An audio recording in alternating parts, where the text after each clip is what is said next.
Hey, it's me, MLB. Here is chapter 67 of that side character, and this one is titled Surrounded with Love.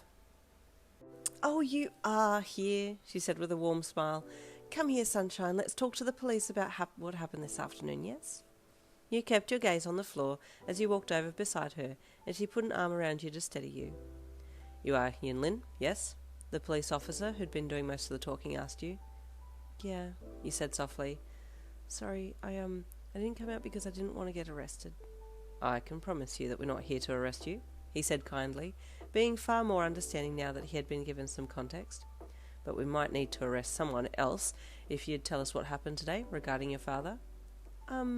Yeah, he's not nice, and Lolita is nice, and he's been stalking me today, you said bluntly, looking more at Lolita than at them.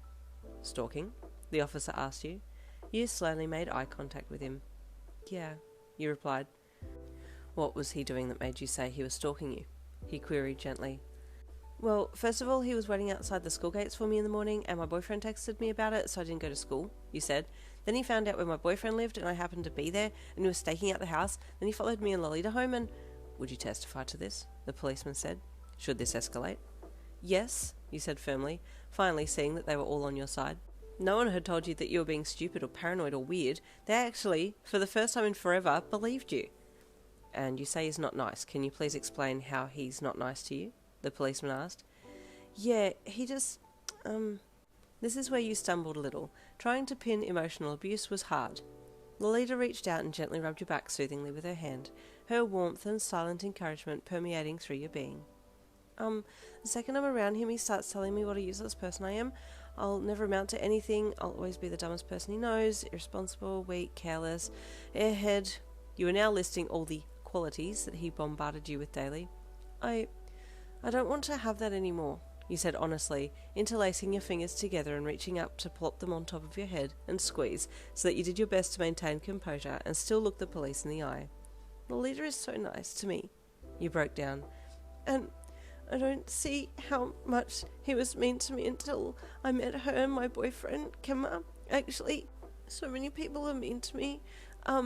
And then I thought it was just me being annoying and stupid, so I just accepted it, but then I met them, and they're so nice, and they never call me stupid, and they never say I'm being paranoid. They just listen, they validate me, and I don't want to go back home.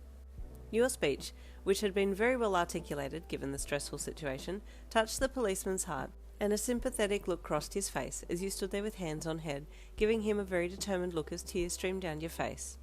Lolita too was so proud of you. It was hard acknowledging that you'd been suffering from a form of abuse, and she was also glad that she had made an impact on your life, so much so that you were able to see the abuse now that you were out of a toxic relationship with your father. Where does your father live? The policeman asked you. You gave your old address. But if he's not there, then he's probably on some trip somewhere, you said. Does he go on trips often? The policeman asked you. Yeah, all the time. There were times that I was home by myself for a week before he would show up with his negativity. You said blandly. What is your age, Yin? The officer asked, writing something down in his book. Do you have a mother or siblings?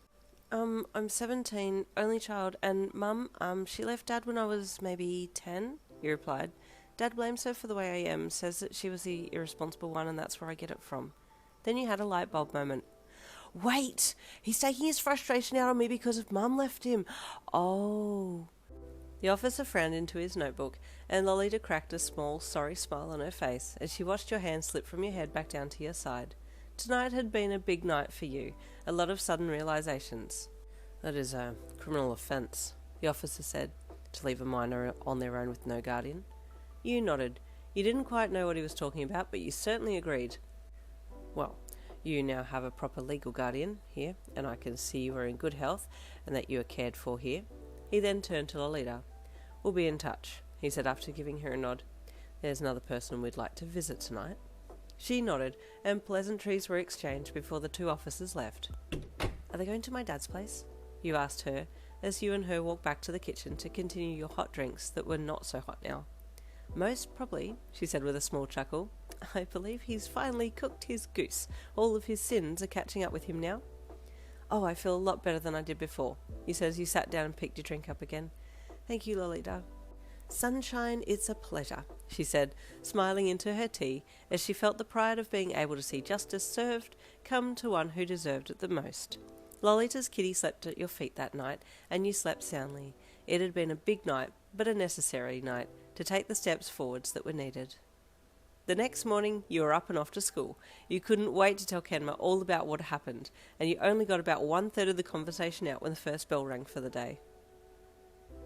Ah, what a cathartic chapter. Get all that out.